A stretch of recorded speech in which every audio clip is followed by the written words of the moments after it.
भारत सरकार 7 मई 2025 को देश भर के 244 चिन्हित सिविल डिफेंस जिलों में एक विशाल मॉक ड्रिल आयोजित करने जा रही है।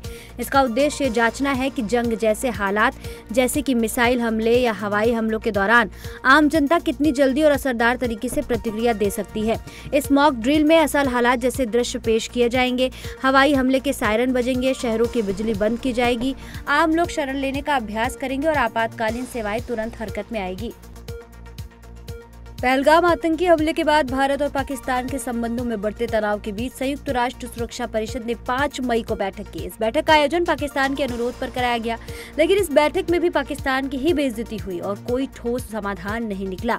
पाकिस्तान के प्रतिनिधि इफ्तिखार अहमद ने यूएनएससी में पहलगाम आतंकी हमले से ध्यान भटकाने की कोशिश की, जिसमें 26 पर्यटक मारे गए थे। अहमद ने बैठक का दुरुपयोग कर कश्मीर का मुद्दा उठाया और भारत के खिलाफ झूठ कहा। पाकिस्तान से तनाव के बीच अमेरिका आतंकवाद के खिलाफ लड़ाई में भारत का साथ देगा। अमेरिकी संसद में निचली सदन की स्पीकर माइक जॉनसन ने दावा किया है कि अमेरिका आतंकवाद के खिलाफ लड़ाई में भारत की मदद करेगा। आतंकियों के खिलाफ भारत के प्रयासों का अमेरिका समर्थन करेगा। इस लड़ाई में ट्रंप सरकार भारत का शक्ति और संसाधन के साथ समर्थन करेगी। अमेरिका का यह बयान यूएनएससी मीटिंग के बाद आया है। बता दें कि पहलगाम हमले का मास्टरमाइंड होने के बावजूद खुद को निर्दोष साबित करने के लिए पाकिस्तान ने यूएनएससी से मदद मांगी थी। पाकिस्तान से युद्ध की आशंकाओं के बीच इसी महीने भारत को रूस से जंगी जहाज तमल मिल जाएगा। रूस 28 मई को इसे भारतीय नौसेना को सौंपेगा। मीडिया रिपोर्ट्स के अनुसार जून में इसे आधिकारिक रूप से नौसेना में शामिल किया जाएगा।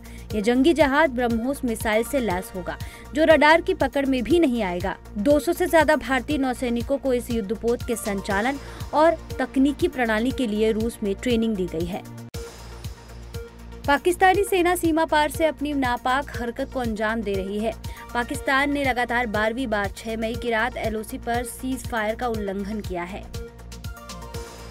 पाकिस्तानी आतंकियों की साजिश को नाकाम करते हुए सुरक्षा बलों ने विस्फोटक सामग्री और हथियार बरामद किए। पंजाब के शहीद भगत सिंह नगर के जंगलों में सुरक्षा बलों ने 2 आरपीजी, 2 आईईडी, 5 हैंड ग्रेनेड और एक वायरलेस कम्युनिकेशन सेट बरामद किया है। खुफिया इनपुट के बाद अमृतसर के स्टेट स्पेशल ऑपरेशन सेल ने केंद्रीय एजेंसी के साथ ये सर्च ऑपरेशन किया। शुरुआती जांच में पता चला कि पाकिस्तान की खुफिया एजेंसी आईएसआई की ओर से पंजाब के विभिन्न जिलों में स्लीपर सेल्स को एक्टिव किया जा रहा है। सुप्रीम कोर्ट ने जजों की संपत्ति का ब्यौरा अपनी वेबसाइट पर अपलोड कर दिया है। 5 मई को जारी एक बयान में कहा गया कि जुडिशरी में ट्रांसपेरेंसी और जनता का भरोसा बनाए रखने के लिए ये कदम उठाया गया। वेबसाइट में जजों के नाम, अनुभव, नियुक्ति समेत कई जानकारियां सार्वजनिक की हैं। हालांकि वेबसाइट पर 33 में से केवल 21 जजों की जानकारी ही देखी जा सकती है। सुप्रीम कोर्ट ने यह फैसला दिल्ली हाई कोर्ट के जज यशवंत वर्मा के घर से कैश मिलने के विवाद के बाद लिया है। सुप्रीम कोर्ट ने पारदर्शिता की दिशा में बड़ा कदम उठाते हुए जजों की नियुक्ति प्रक्रिया और कॉलेजियम की सिफारिशों से जुड़ी जानकारी सार्वजनिक की। इसमें एससी, एसटी, ओबीसी, महिलाओं और जजों के रिश्तेदारों से जुड़ा विस्तृत ब्यौरा शामिल है। सुप्रीम कोर्ट ने 9 नवंबर 2022 से 5 मई 2025 के बीच सुप्रीम कोर्ट कॉलेजियम द्वारा मंजूर की गई नियुक्तियों का डेटा भी आधिकारिक वेबसाइट पर अपलोड किया है। कांग्रेस अध्यक्ष मल्लिकार्जुन खड़गे ने प्रधानमंत्री नरेंद्र मोदी को एक बार फिर पत्र लिखा है। पत्र में जाति जनगणना के लिए तेलंगाना मॉडल को अपनाने, आरक्षण के लिए 50% की सीमा हटाने और निजी शिक्षण संस्थानों में एससी, एसटी, ओबीसी के लिए आरक्षण प्रदान करने वाले अनुच्छेद 15(5) को तुरंत लागू करने का आग्रह किया है। पत्र में खड़गे ने प्रधानमंत्री से जाति जनगणना के मुद्दे पर जल्द ही सभी राजनीतिक दलों से बातचीत करने का भी आह्वान किया है।